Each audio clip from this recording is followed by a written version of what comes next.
হচ্ছে নাগরিক সংস্কৃতি নয়, বরং লোকসংস্কৃতির প্রতি আনুগত্যই বাঙালিকে সংস্কৃতিবান করে তুলতে পারে।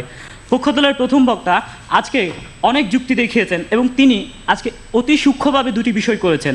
তিনি নাগরিক সংস্কৃতি এবং পাশ্চাত্য সংস্কৃতি এক করে দেখানোর একটি চেষ্টা করেছেন এবং দ্বিতীয়ত তিনি লোকসংস্কৃতি এবং গ্রামীণ সংস্কৃতিকে এক করে দেখার একটি প্রচেষ্টা চালিয়েছেন। মাননীয় সভাপতি, একটু লক্ষ্য করুন, লোকসংস্কৃতি এবং গ্রামীণ সংস্কৃতির মধ্যে কিন্তু কিছুটা হলেও পার্থক্য রয়েছে। মাননীয় সভাপতি, আমি সংজ্ঞায়নগুলো করে নিচ্ছি। আমাদের দলের যে অবস্থান সেটি হচ্ছে লোকসংস্কৃতি নয়, নাগরিক সংস্কৃতির প্রতি আনুগত্যই বাঙালিকে সংস্কৃতিবান করে তুলতে পারে। যেহেতু সংজ্ঞায়নের দাবি রেখে সংজ্ঞায়ন করছি।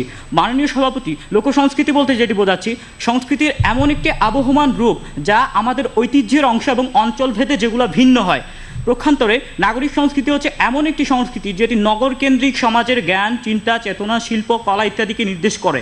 প্রশ্ন হচ্ছে আমাদের বর্তমান সময়ের প্রেক্ষাপটে কোনটি বাঙালিকে সবচেয়ে বেশি সংস্কৃতিবান করে তুলতে পারে। যেহেতু করে তোলার প্রসঙ্গটি আসছে, প্রসঙ্গটি হচ্ছে করে তোলা, অর্থাৎ বর্তমান সময় বা ভবিষ্যতের প্রশ্নে কোনটি বাঙালিকে সংস্কৃতিবান করার জন্য সবচেয়ে বেশি উপযোগী।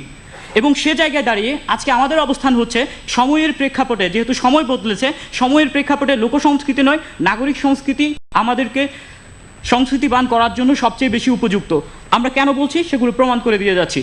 মাননীয় সভাপতি, বর্তমান সময়ে আমরা একটি বিশ্বজনীন ধারণার মধ্যে বাস করছি এবং আজকে আমি দেখিয়ে দিয়ে যাব কিভাবে আসলে নাগরিক সংস্কৃতি এবং লোকসংস্কৃতির কিছু বৈশিষ্ট্যের কারণে নাগরিক সংস্কৃতির মধ্যে এমন কিছু বৈশিষ্ট্য রয়েছে যে বৈশিষ্ট্যগুলোর কারণে নাগরিক সংস্কৃতি পারে আসলে বাঙালিকে সংস্কৃতিবান করে তুলছি। মাননীয় সভাপতি, প্রথম যে বৈশিষ্ট্য সেটি হচ্ছে নাগরিক সংস্কৃতি পরিমার্জিত ও সংস্কারধর্মী, দ্বিতীয়ত নাগরিক সংস্কৃতি সার্বজনীন, তৃতীয়ত নাগরিক সংস্কৃতি লোকসংস্কৃতির রক্ষক, চতুর্থত নাগরিক সংস্কৃতির সময় উপযোগী, পঞ্চমত নাগরিক সংস্কৃতির কিছু শক্তিশালী উপাদান রয়েছে এবং সর্বশেষ সেটি হচ্ছে চেতনাবোধের বিকাশ করার জন্য নাগরিক সংস্কৃতির উপাদান রয়েছে।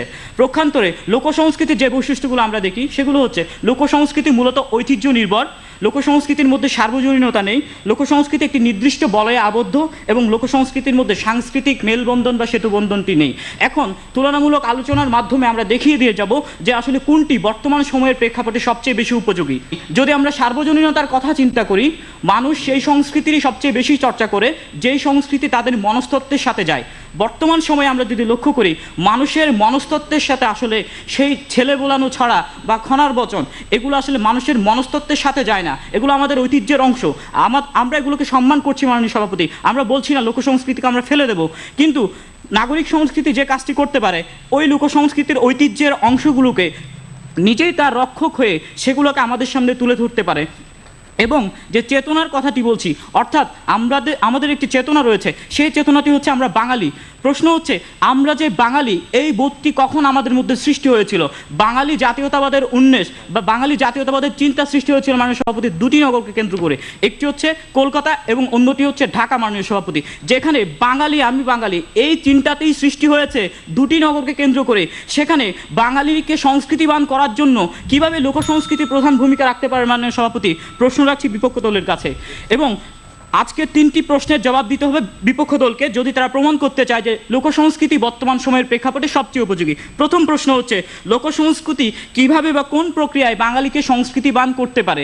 দ্বিতীয় প্রশ্ন হচ্ছে নাগরিক সংস্কৃতির পৃষ্ঠপোষকতা ছাড়া লোকসংস্কৃতি নিজে কিভাবে সার্বজনীনতা লাভ করতে পারে। এবং সর্বশেষ প্রশ্নটি হচ্ছে লোকসংস্কৃতির এমন কোনো শক্তিশালী উপাদান আছে কিনা যার মাধ্যমে সেটি পুরো বাঙালি জাতির মধ্যে ছড়িয়ে যেতে পারবে।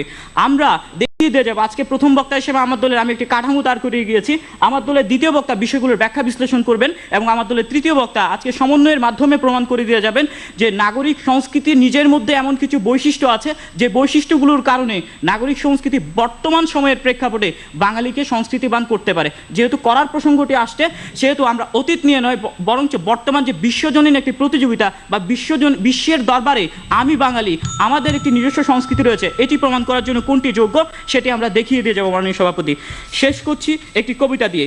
দামামা ওই বাজে, দিন বদলের পালা এলো ঝড়ু যুগের মাঝে, পালিশ করা জীর্ণতাকে চিনতে হবে আজই, দামামা তাই ওই উঠেছে বাজি, নতুন যুগের দামামা বাজছে। এ সময়ে আমরা আসলে নাগরিক সংস্কৃতি ছাড়া, নাগরিক সংস্কৃতির দামামা ছাড়া বাঙালিকে সংস্কৃতিবান করে তুলতে পারবো না। বিষয়টি যাতে আমাদের পক্ষে আসে সেই অনুরোধ জানিয়ে শেষ করছি। ধন্যবাদ মাননীয় সভাপতি, ধন্যবাদ সবাইকে।